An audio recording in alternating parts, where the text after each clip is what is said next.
Off you go. So my working title for my animation is Goldilocks is Gone. So the concept is, for a bit of context, in this world it's set 100 years before Goldilocks disappeared. So the story of Goldilocks wasn't a story, it was reality, and Goldilocks is sort of like a powerful being, like a magical creature. She's not just some like little girl.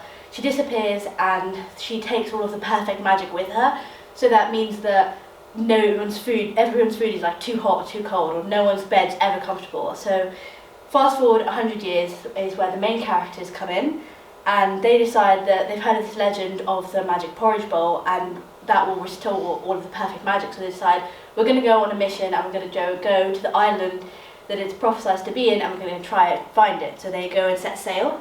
Then they go to the island, and they find it, they discover it, and then they return. The ending is a little bit like here and there, haven't quite decided. It will depend on the films I look at in my research, but maybe they discover that Goldilocks was hiding and they bring her back or something like that. But all I know is I don't want it to end on a cliffhanger, I want it to end in a happy manner.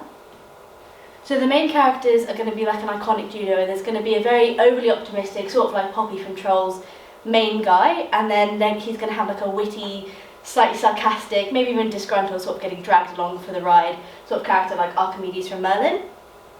Extra characters are quite important to my story. Like in Labyrinth, when the girl meets the worm, he's there, he gives a few iconic lines, he moves the story along, and then you never hear from him again. I want to have quite a few of those, some friend, some foe, to like move the story along, help them, hinder them, make a couple jokes, things like that throughout the story. So it's going to be an adventure comedy, and it's going to run between 7 to 10 minutes. I've given myself a bit of wiggle room because I haven't decided my frames per second yet, because that will depend on my research. So there's a bit of wiggle room there depending on what I decide. And target audience, it's going to be 7 to 12 year olds, mainly because of the survey I did, it was the most popular option, but also 7 to 12 fits in the family friendly category, so if it's appropriate for them, it's appropriate for everyone. So locations, again, this is quite undecided because it will heavily depend on my research, but I just know I want it to be really colourful. There's going to be a very sort of paper cutout sort of look, mix of 2D and 3D set design, and the main thing is it's very colourful.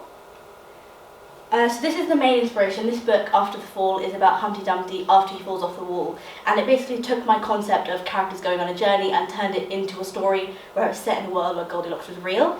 And then the Lego movie is more as a general inspiration. I like the way Emmett's presented as a hero, I like how it's funny, the song choices, the way the story is laid out, so it's more like a general inspiration, but these are the two main influences. This is like a mood board of films that are going to influence, as well as like other ones I'll find in research, but I just like the way the story is related, or the narrative, or the comedy, or the way it's designed. Like Boxtrolls has a very set design inspiration, so there's going to be lots of little influences rather than some like big design or story influences. There'll be lots of little things picked out from different films. I want there to be like a heavy comedy influence, but I want it to be very slapstick or visual, or very literal humour, like the leak in the boat joke. And I don't want it to have very like intellectual jokes. I want it to have things that are very face value, kids will understand it, it's funny for everyone. So these first 3 songs might even be in my production, but I really like how they're very upbeat and have a sort of nothing could go wrong feel to them. And then this song, like, and the actual scene from the film it's in the scene, Poppy is like going through all these struggles, but she's really optimistic about it, and that's the sort of theme I want to carry out throughout my whole production. The main reason I'm doing an animation is because I really enjoyed doing it for the previous projects, and I want to sort of take that further. But also there's a lot of trend of like remakes in the industry at the moment, and I wanted to sort of bring a more unique story to the game, so to speak. And then the competition is for the Manchester Animation Festival. I'm entering the short film competition, which is, the only requirements really are you're not a uni student and you're over 16 and it's under 30 minutes, because other than that there's a lot of room to play with, so I don't have to be set on one animation style or one genre, so there's a lot of leniency as to what I can submit.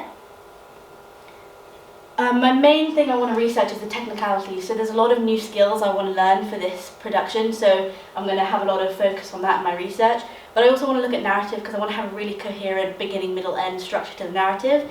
And genre conventions is something I've struggled with a little bit in the past, where it's not that obvious, and I don't want it to fall into an adventure or just an action or just a comedy thing. I want it to be very clearly an adventure comedy.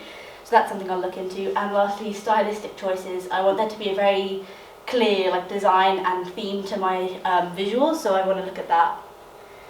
And the main thing with my plan is to maximise my animating time. I really want to make sure that I can make it as smooth and as professional as possible. So I do have a contingency plan of making the style of animation a little bit more simplistic so I can maximise my 5 weeks of animating.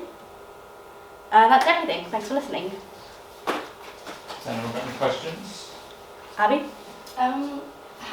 What social context do you have with it? Well, because it's a kids' film, there's not really going to be anything like offensive or inappropriate, and I didn't really want to have a film that had like a moral to the story or a fable type thing. I think the main thing I'm pushing is like use your imagination, but it doesn't have a moral. So I don't think there's anything that could be particularly offensive. I suppose as long as I just have give good examples to the kids through my characters and don't promote anything bad, that's really the only thing I can look at. Ollie?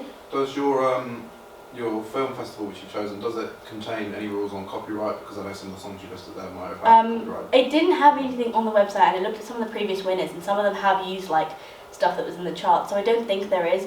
But if when I go to submit it, it gets flagged, I can always change the song or just use like a no lyric version, which a lot of the winners have used before.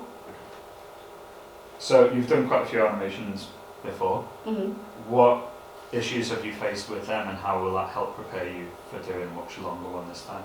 I think the biggest issue was getting it done quickly, but not so quickly that it's really like jerky, which is why I've tried to maximise the amount of time I have to animate, so that I can remove that issue by choosing a better frame rate and having a better plan in place before I start animating, so I give myself enough time to make it smooth but finish the whole story by the deadline.